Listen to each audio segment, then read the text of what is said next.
Brendan, how are you squad-wise? Yeah, fine.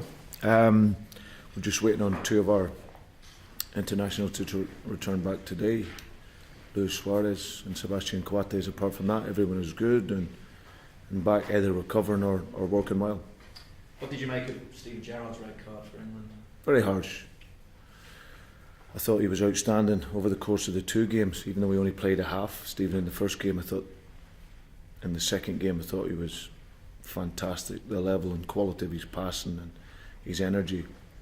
And I thought he was very harshly treated. I think everyone who watched the game would say there were so many yellow cards. It just didn't seem right. But certainly in terms of Stephen's perspective, very unfortunate with the first one. You know, he's on his way down and he's jumped, and you've got to jump with your arms.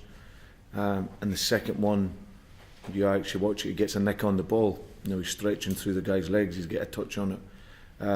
So I thought his sending off was very, very harsh, having put so much into the game. But sometimes it goes against you. Is it a bonus for a Liverpool manager that there's one less game for it now? It's always nice.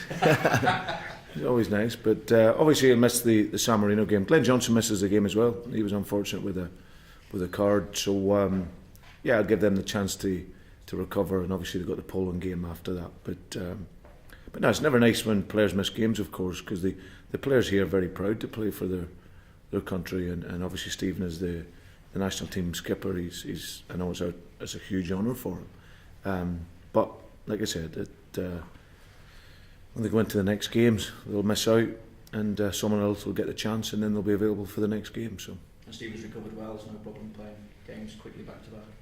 No, I think it's.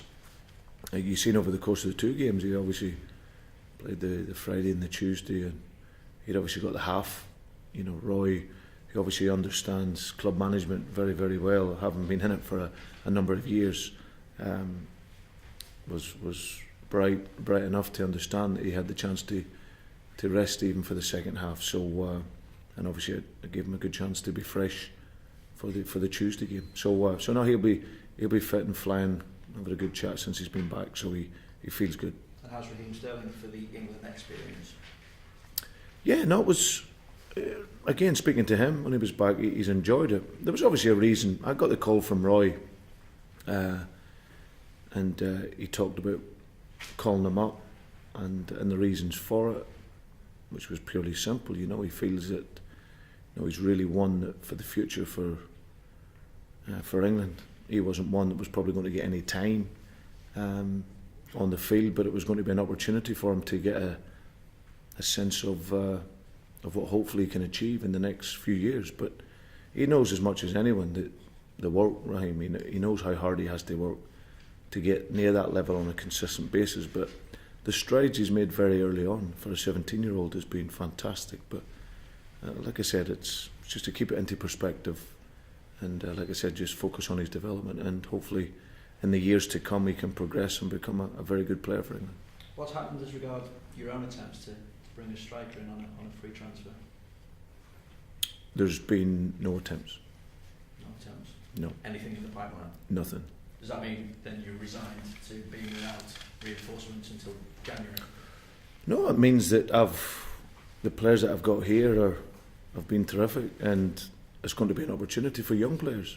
There's money invested into our academy here. We've got some wonderful people who work in the academy, and we've got some young talents, and sometimes at the big clubs it's very, very difficult to get an opportunity, and now some of these young players are going to get that opportunity to come and play in some games, so the platform will be there for them, and I'll always look to what I've got from within before looking outside, and we've got some young talented players here.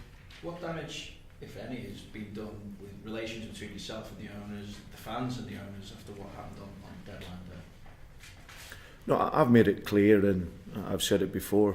You know, I came to here, and one of the number of reasons was because of the owners. So, like I said, there's no damage being done. I have total respect for the people I work for, and like I say, there'll be lessons learned from the window, because it's a new group of people. You know, I see all these headlines about a technical committee and all sorts of stuff, but it's very, very simple. It's like most other clubs. You know, we were behind because we were waiting to bring in people to work in our recruitment side. So our chief scout and a guy to oversee scouting. So those guys have joined us this week, which has been great. And that'll really help us now going forward. The summer was always going to be a difficult summer for us. But moving forward, the next number of months, we're going to see some young players. The senior players have been brilliant since I've come into here. And now we'll hopefully move forward and revisit it again in January. Pepe Reina's agent says that he wants to stay. Have you ever had any concerns that his mind might go elsewhere? I've never had one. He's been brilliant for me, Pepe. Like as I said, he's a key member of the squad here. Absolutely first class he's been. He understands what it is I'm trying to do. He understands the philosophy, and he's a really, really good guy. Off the field, he's important for the group. He's a big voice in the changing room, and I've had no feelings at all that he's ever wanted to leave. And I have good communication. I speak regularly with Pepe. He's one of the senior players that I offer respect, and I've never felt anything like that whatsoever. As a manager, looking forward to going up against Martin O'Neill as well? Very much so. Yeah, Martin's a very experienced man and had great success in the game. Done a terrific job since he's gone into Sunderland. Had a couple of real tough games against them last year. They've started off with a couple of draws, and they'll, as I said, going to the stadium will always be a difficult game. But we're really looking forward to it. The players, the international break probably came at a good time for us, in all honesty. After the Arsenal game, gives it all a chance to go in and reflect. But everyone's come back now, remotivated and got energy to go again. And we know now we want to pick up some important results going forward, and that starts on Saturday for us.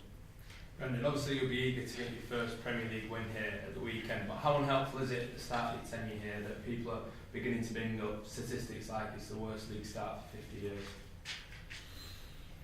Well, statistics are statistics. It doesn't concern me, of course. Last year I think it was our 5th game before we got a win when I was Swansea manager, and I had all sorts of statistics thrown at me in the first few games. We hadn't scored a goal and whatnot, but and obviously those statistics changed come the end of the season. So it's just all part of it. It's the modern game. People will look into all these things, but I'm fortunate. When I work with the players day in, day out, I see their focus, I see their concentration. Sometimes your starts in leagues are dependent on who you play as well, and there's no doubt we've had a difficult set of games, but like I say, for us it's one we're really motivated to win in every game, and obviously we're even more so now after the disappointment of the Arsenal game. Our focus is good and concentration will be there, and we look to get a good result. What have you made Joe Allen's start to his career here? Yeah, he's been very good. I think there's a lot more to come from Joe as well. Young player that came with a big price tag, but I know Joe very well, and I knew it wouldn't affect him. And he's had a lot to do. He's moved up from Wales and into an apartment, and he's into a hotel first, out into an apartment. Then Lacey gave birth to a child, so he's all these emotional things going on in the background, but his actual performance level has grown with each game. And the biggest compliment I think everyone that has seen him play is that he looks like a Liverpool player. The Liverpool supporters, they're educated, they really understand good footballers, people who can pass the ball and take pride with the football.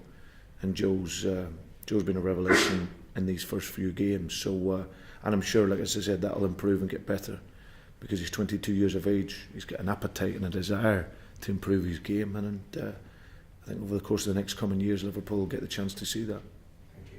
Thank you very much. Okay. Radio guys, last